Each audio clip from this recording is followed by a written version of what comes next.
Hello and welcome to another Radical Red Challenge run. We're doing champion teams, and today we're in Sinnoh, so of course that means Cynthia. Now Cynthia does have two teams, one in Diamond and Pearl and one in Platinum, the main difference being one has a Togekiss and one has a Gastrodon. I've gone for the Togekiss because that's the one I'm more associated with Cynthia, but the rest of the team is the same, with some new abilities. Up first we have Garchomp with the Leftovers and Rough Skin, Ironhead, Earthquake, Source Dance, Dual Chop. Does do a lot of damage, not Mega because I prefer normal Garchomp. We have Roserade with Technician, Toxic, Venoshock, Growth, Mega Drain. Mainly our special attacker, should be able to do a lot of damage. Citrus Berry, Spiritomb with Intimidate, Parting Shot, Snarl, Will-O-Wisp, Destiny Bond. More of a utility mon. We have Lucario. We're running Mega Lucario, Physical, with Bullet Punch, Meteor Mash, Close Combat, and Ice Punch. Obviously gains adaptability when it Mega Evolves. Should be a good one to use. We have Choice Scarf, Togekiss with Serene Grace, Earth/, Moonblast, Extreme Speed, and Morning Sun. I'm going to change the item later on to get the most use out of Morning Sun. Then we have Milotic with the Mystic Water, Competitive Ability, Toxic, Protect, Bouncy Bubble, Ice Beam. A pretty standard Milotic set. Should be pretty bulky and live a few hits. Up first we have Lorelei, and we're facing her Water team. This is where Roserade is going to do most of its work, because it has some super effective hits. I'm running Mega Drain to get the Technician boost instead of Giga Drain, as it only affects moves under 60 base power. Unfortunately, Venoshock is not part of that, but it's 65, but it's still super useful for if I poison them on, like I've poisoned the Ogerpon. I'd send out my Spiritomb to get the Intimidate off, Venoshock the Ogerpon, and do actually take it out, no problem. The Politoed did end up going for Haze because of my Intimidate from Spiritomb, and then Parting Shot out, meaning hopefully I can force Politoed to go for another Haze. Iron Bundle comes in. I do have to switch Garchomp out here, because it will die to an Ice move. I just send in my Spiritomb, get another Intimidate off, but I don't need it so much anymore because most of Lorelei's mons are special attackers, and Spiritomb's more built as a physical wall, thanks to Intimidate and Will-O-Wisp. Roserade's just sitting here during all this, doing massive damage to Lorelei's team. I'm able to send in my Lucario for free, Mega Evolve, Bullet Punch to finish off the Iron Bundle, as Mega Drain does massive damage to the Politoed and takes that out too. Leaving just 3 mons left on Lorelei's team. The Walking Wake and the Kyogre come in next, setting up the Primordial Sea. I do just go for a Close Combat, because it's going to do crazy damage. We almost one-shot the Walking Wake. Unfortunately, Hydro Pump does take me out in return. Ice Beam does big damage to Roserade, but we live, get a Mega Drain off, and bring Kyogre under half. The reason I went for Kyogre there is so that Water Spout is now going to be weakened, because I can deal with the Walking Wake whenever I want, or just leave it to kill itself with Life Orb. I decide to just finish it off with an Earth Slash from Togekiss, as Thunder brings Togekiss low. Mega Drain finishes off the Kyogre, leaving just the Swampert, which is not a big threat because there's no rain, I mean it doesn't have Swift Swim. I should be able to outspeed with my Roserade, one shot with Mega Drain, and down goes Lorelei. Up next is Bruno, who of course has a lot more physical attackers, so I can get a lot more use out of my more physically bulky mons. I do live with Togekiss turn 1.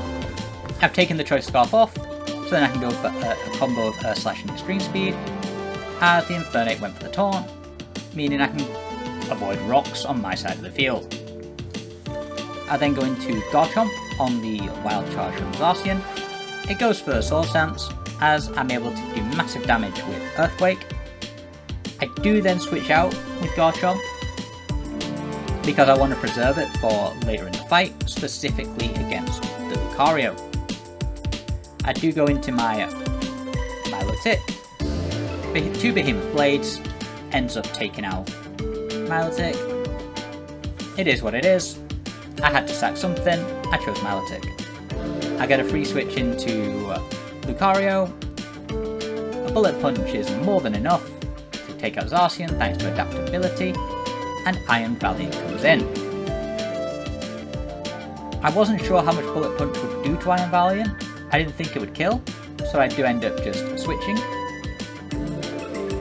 into Togekiss, who I know will be able to tank the Aura Sphere, and the following Thunderbolt, because it's non-stab, and we avoid the paralysis. Earth Slash ends up taking out the Iron Valiant, and Lucario comes in. Here I do have to switch. I go into Spiritomb. A bit of a misplay because Intimidate doesn't work on Inner Focus, and I should have waited until after the Lucario Mega Evolved.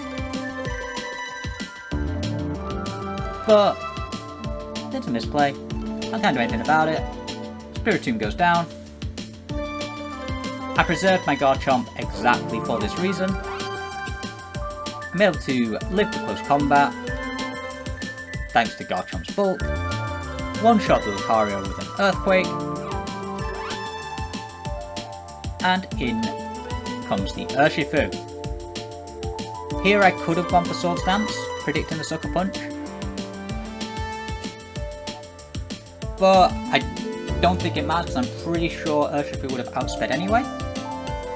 So Garchomp just goes down, and I'm able to send in Togekiss, who's able to actually live a Wicked Blow, Moonblast the Urshifu, and take it out. Komodo then comes in. I go for Moonblast again. He goes for Flash Cannon. I am holding the Babiri Berry. That's mainly for later. But it doesn't affect this fight, as Komodo's able to take it out anyway. As it goes for Clangorous Soul, I do have my Roserade in. We land the Toxic, meaning it's now on a timer. I'm able to live the first Clanging Scales, thanks to moving the Focus Sash onto Roserade. Go for Venoshock, don't quite have enough to take it out, but I'm not worried because I have a Mon in the back, meaning I can just trade my Roserade for one more tick of Toxic, and down goes Komodo. We make our way through to Agatha, lead with Roserade, who's able to get a Mega Drain off on the Zoroark, as it goes for Taunt, because we have Growth and Toxic. It then switches out into Golden Go. I go for Mega Drain again, pop the Herbloon, and then switch straight into Garchomp, as I'm pretty sure it's going to go for a Thunder Wave. We predict right, meaning we're taking no damage.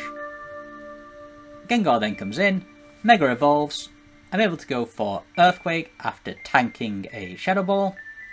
Take it out in one hit, because it no longer has Levitate. With the Mega down, the Marshadow comes in, bulks up on the turn when I send in Togekiss, and I start going for Earth Slashes. Earth Slash does massive damage and forces the Marshadow out. I go for it again, as Golden Go comes in. This fight had a lot of switching. I once again switch into Garchomp on the Thunder Wave. This time I just go for Earthquake, take out the Golden Go because we popped the Herbloon earlier. Roaring Moon then comes in,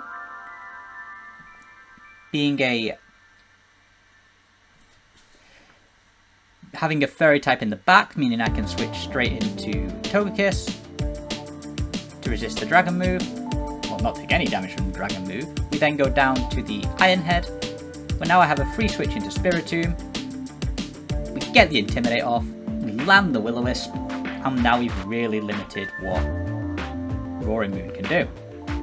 I go for Parting Shot on the Dragon Dance once again to keep that attack nice and low. I'm then able to send in Garchomp. Roaring Moon goes for Knockoff, doesn't do too much, as Garchomp is able to actually finish it off. Marshadow then comes in. I'm not too worried about the Marshadow right now, because it's weakened. We get the Rough Skin Chip, finish it off with the Earthquake, and in comes, this is not the GU, this is the Zoroark, because its health is so low. We're running Swords Dance, so it goes for Taunt, and now we know what the last mon is. It's a GU. Unfortunately, I do get outsped. Garchomp goes down, but I have 4 mons in the back who will be able to take out the GU. The obvious choice is Milotic. We go for Bouncy Bubble. We actually just end up one-shotting, and down goes Agatha. Meaning we're now at Lance. He leads with his Aerodactyl. I lead with my Garchomp. I go for a Swords Dance. It goes for Taunt, but I'm holding the Mental Herb, so I break through. I'm then able to Dual Chop on the second taunt, take out the Aerodactyl, the Iron Jug comes in, Herbalist does a massive amount of damage, and Dual Chop does massive damage in return. Unfortunately, Dark Hole then does take out Garchomp, but it did what it needed to do. It meant rocks on our side of the field, and it did massive damage to the Iron Jugulus. Enough to where Lucario's Power-Up Punch was able to finish it off. I do have Ice Punch on Lucario. It's not quite enough to take out the Dragonite in one hit through Multiscale, but it gets greedy, goes for Dragon Dance. I'm able to go for Extreme Speed and finish it off. I don't think the crit mattered. Melmetal then comes in. I just go for a Spiritomb switch, as it's a super bulky mon, and we get a free Intimidate off. I'm able to get a Will-O-Wisp off, meaning Melmetal is really limited on the damage it can put out. Then able to Parting Shot with my Spiritomb, get that attack even lower, and now I go back into Lucario. So now that the Melmetal is -2 and burned, I can use the Melmetal as setup, as a way to set up. As you can see, Earthquake is doing basically nothing to my Lucario. I get 2 power-up punches off, and with the adaptability boost, Close Combat should now be able to do massive damage to the Dialga, taking it out in one hit. Salamence then comes in. Our attack does get lowered by 1 stage because of the Intimidate, and the Salamence outspeeds and does take out Lucario. Once again, Lucario did what it needed to do though. It took out the Dialga and the Melmetal. Against a physical Salamence, I have Spiritomb, who can once again land a Will-O-Wisp. Good job Spiritomb. Get a Parting Shot off and lower down that attack. And then able to send in Togekiss, who's able to tank the Double Edge, Moonblast to kill, and down goes Lance. That leaves just the champion, who of course leads with Pheromosa. I lead with Milotic. Go for Bouncy Bubble to get some of that HP back from the close combat. I then go for Protect to scout to see what it's going to go for. Then go for a Toxic on the U-turn as the Yveltal comes in. With the Toxic on the Yveltal, it's now on a timer, so I'll be able to protect with Milotic. And watch it ticks down. Dark Hole does massive damage to Milotic, but we're able to live. Get an Ice Beam off. We don't do much because Yveltal is holding the Assault Vest, making it extremely bulky. We protect one more time, go for the double, we don't get it, but fortunately Yveltal actually went for Sucker Punch on that turn, meaning Milotic can live. Miraidon then comes in, goes for Parabolic Charge. I could have switched to Garchomp, but it could have gone for Dragon Pulse because I was so low with Milotic. I send in my Roserade, who's able to get a Toxic off on the Miraidon and put it on the timer. I am still holding the Focus Sash on Roserade. Venoshock does not do a lot of damage to Miraidon because of the Calm Mind boost, but with the Toxic ticking away, we are able to bring the Miraidon low. Low enough to where Lucario or Garchomp can finish it off. The reason Garchomp is able to finish it off is because I've given Garchomp the Choice Scarf, so then we can outspeed. The only one which I need to worry about to get rid of for Garchomp to do massive damage was the Yveltal, because it's a flying type and would have avoided the Earthquake.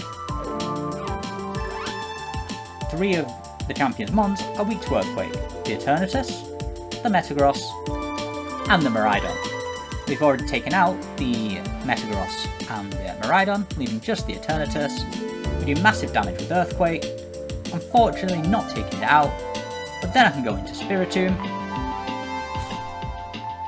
and start going for Snarl to lower down that special attack. The Citrus Berry brings us back over half HP, meaning we're able to live a second Dynamax Cannon, finish off the Eternatus, and in comes Ditto. Probably the perfect time for Ditto to come in. It goes for Snarl and locks itself in, so I can just go into Lucario here, who resists the Snarl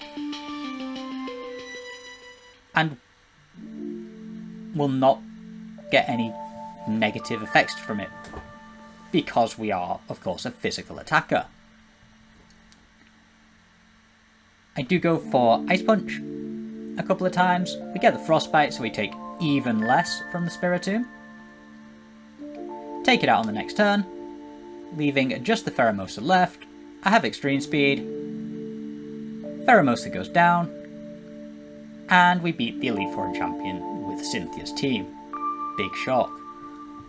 I think everybody knew Cynthia's team was going to win. It's a great team. It has great damage profiles, great Mons, great typings, and great abilities. I think the Mon which surprised me the most, though, was probably Spiritomb, with its change in ability from Pressure to Intimidate and the addition of Parting Shot.